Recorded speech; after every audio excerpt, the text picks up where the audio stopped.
when it comes to engaging students in cultural awareness or sharing Indigenous worldviews or Indigenous perspectives, our department carries those resources in such a wonderful way because of the diversity of the staff that we have.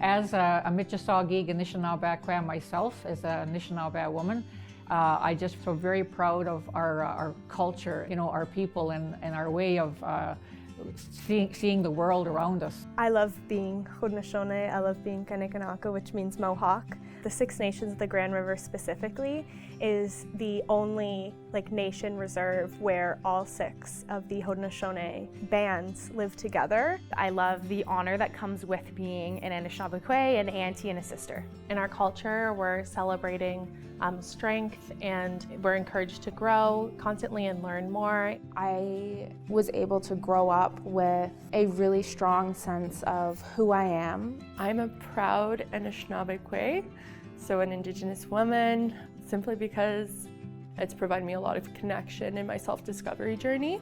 What I like best about being Mi'kmaq is the opportunity to engage in culture and that learning with my family, with my children. Many people across Turtle Island are on a journey of re-engagement and connection to those things. I love being Métis because it helps me to stay connected to my ancestors. I specifically love being Algonquin, that's where I'm from. Algonquin's a Pequawknagon First Nation. I love being self-identified, non-status, urban Indigenous, because I think it makes it easier for other people to self-identify as well.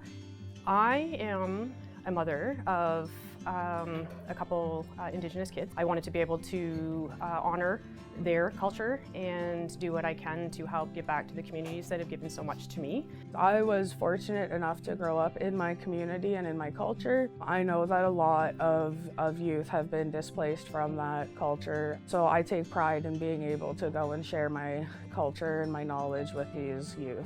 I only ever had one teacher that was an Indigenous person.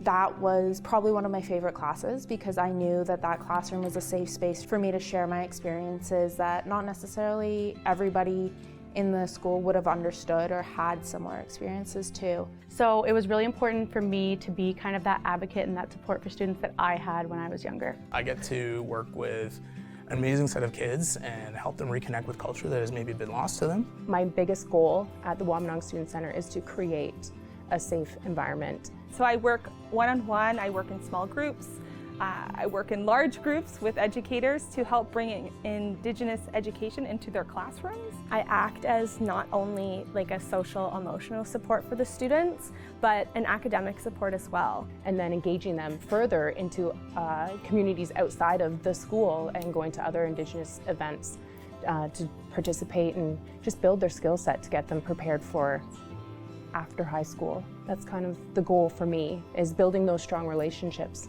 I really try to foster that sense of respect for everybody within my classroom and remind my students and remind other adults that are coming into my classroom that value of respect and just simply treating everybody the way that you wish to be treated is really important. Part of the work that I do is to support the language teachers to develop fulsome and exciting Indigenous language programs. Apchikon Bishigandan, P Anishinaabe Sak, Minoa Anishinaabe Kwewak, Anishinaabe Niniwak, Anishinaabe Mowad. I'm learning and growing every day. I definitely don't know everything there is to know about my culture, so it's been great to learn alongside the kids. I celebrate being Métis by collecting and gathering the stories of my ancestors. I regularly interview family. I write their stories in fiction and in poetry. I really do celebrate my culture by crafting and creating. This is a ribbon skirt my mother gifted me, and it is an honor because now we get to make our ribbon skirts together and we take time together, and she's passing along traditional knowledge that has been passed down from her mother. I smudge with my kids, but listen to Indigenous artists. Learning alongside them is a huge thing for me. When it comes to beading, when it comes to cooking traditional dishes, we learn a lot about our sacred medicines and how to use them and what those mean to us. Having the medicine wheel to follow and thinking about wellness as a whole and making everything in balance. Our holistic approach to healing is just so special and beautiful. My mother was a 60 scoop survivor. Our family was split up, and so I now have the opportunity to raise my nieces and my nephews in the culture, which my mother and my aunts and uncles didn't get the chance to. Working with educators towards truth and reconciliation is the best possible way that I could honor my ancestors. You know, it's making a difference for our Indigenous students, our Indigenous families, but I believe that it's making a difference all the way across the board. So the fact that I get to do that in my day-to-day job and help to deepen that understanding and appreciation of our First Nation peoples is just such a privilege.